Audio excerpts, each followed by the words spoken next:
की तरफ धक्का मुक्की हो रही है और पंजाब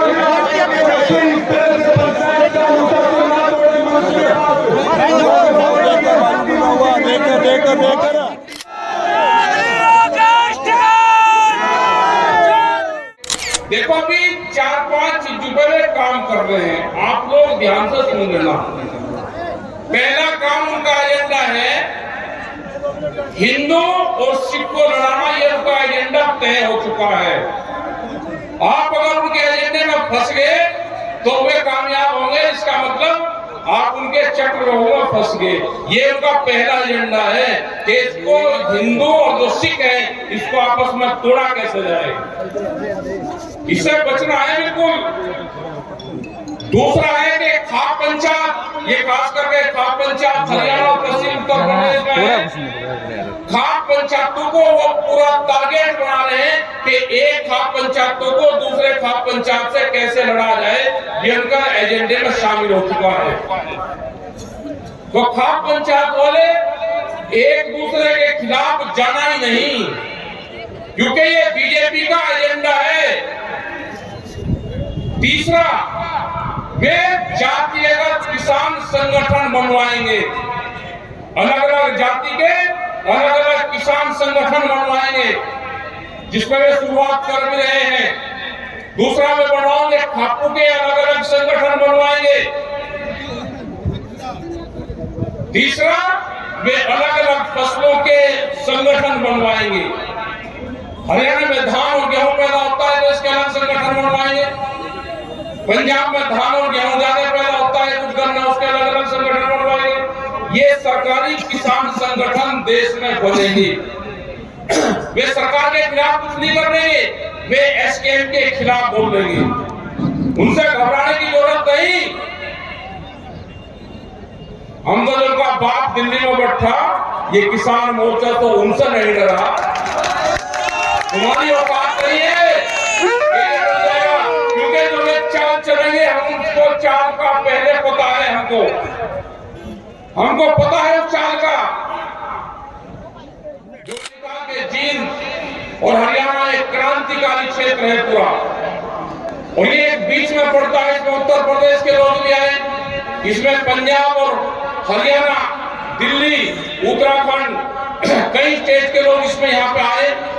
और आकर देखा, क्योंकि हरियाणा और जींद को लोग देखना चाहते थे। ये वैचारिक क्रांति है। और कोई बीजेपी के लोग ये मत समझे कि हम जहां पर उनकी सरकार है वही उन्हीं के खिलाफ है ना। जो भी सरकार है, जिस भी पार्टी की होगी, अगर किसानों के खिलाफ फैसला लेगी तो हम वहीं पे ही जाएंगे। लाठीचार्ज बिहार में हुआ, हमारे पास में एक ही दिन का टाइम था, 17 तारीख। हमने 15 तारीख को एक वीडियो डाली। हमें नहीं पता कि कौन से गांव में लाठीचार्ज हुआ, लेकिन वहां के लोगों ने करीब 10,000 की भीड़ एक ही दिन में इकट्ठा करी और आज वहां पर ट्रैक्टर मार्च निकल रहे हैं।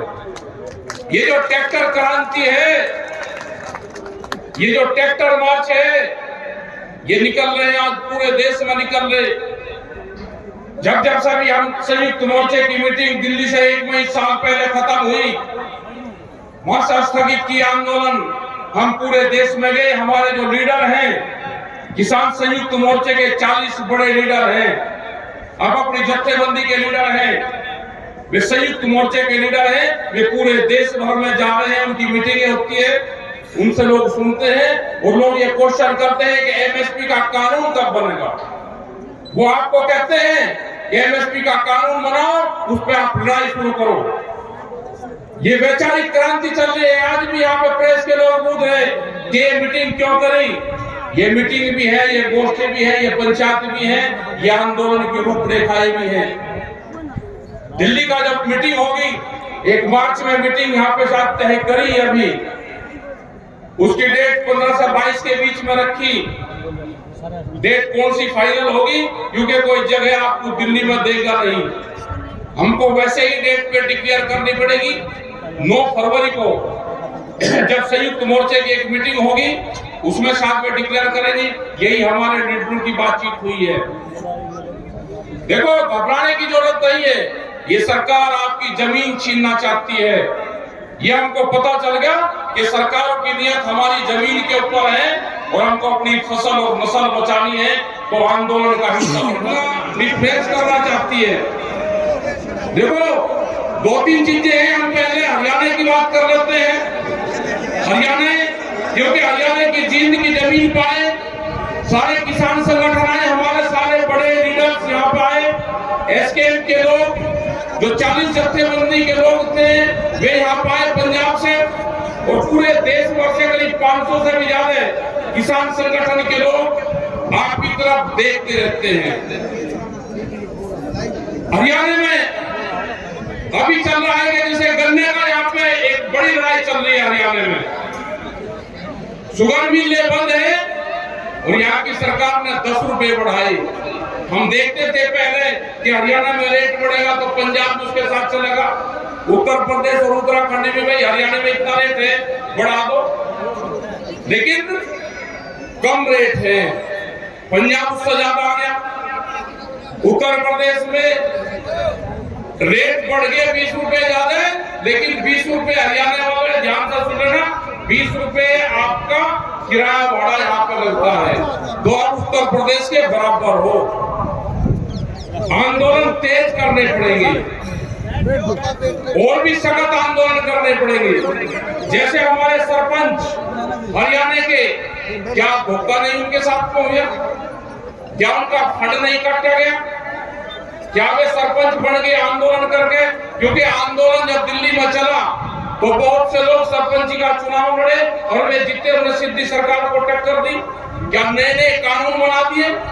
क्या ये देश कहता है इस तरह का संविधान बाबा भीमराव अंबेडकर ने बनाया कि आप पक्षपात करोगे? ये सरकार धोखेबाज है, ये पक्षपात करती है, और एक कानून बना दिया सरपंचों का कि जो वहां का विधायक होगा, एमएलए होगा, उससे लिखवा कर जाना पड़ेगा। लिखवा के जाओगे भाई, उसके खिलाफ तो वोट मांगी, और उसके वहां पर जाकर मेरा 2 लाख का ये रास्ता बनेगा, इसमें आप साइन कर दो। तो आदमी जब वो कहते हैं कि खबर आंक लो जावे, फिर उसको वोट मांगा, तो ये मकर जाल इनका है। क्योंकि भारत सरकार 10 साल पुराने ट्रैक्टर भी बंद करना चाहती है। बिहार के अंदर मौसम की खबरें आई कि ट्रैक्टर को पकड़ना शुरू कर दिया। हमने कहा कि जब किसान के ट्रैक्टर को सरकार पकड़ना शुरू कर लेना करेगी, तो ये समझ लेना कि आपको आंदोलन सक्सेसफुल हो गया। ये बहुत सी जगह लड़ाई हमको लड़नी पड़ेगी, राजस्थान में लड़नी पड़ेगी। हमारा छत्तीसगढ़ में आंदोलन चल रहा, वहां के भी लोग यहाँ पे आए हैं। नया रायपुर वहां पर बढ़ना, वहां पे किसी बीजेपी की सरकार नहीं है, तो सरकारें ये समझ ले कि हम किसी पार्टी से बंधे हुए नहीं है, हम किसान से बंधे हुए हैं। जहां पे भी किसान की समस्या आएगी, हम वहां पर जाएंगे, संयुक्त मोर्चा आपके बीच में खड़ा पाएगा। यहाँ की भी लड़ाई हम लड़ेंगे और पूरे देश की लड़ेंगे। आपने बात को सुना, शांति से सुना, आपका धन्यवाद। जय हिंद।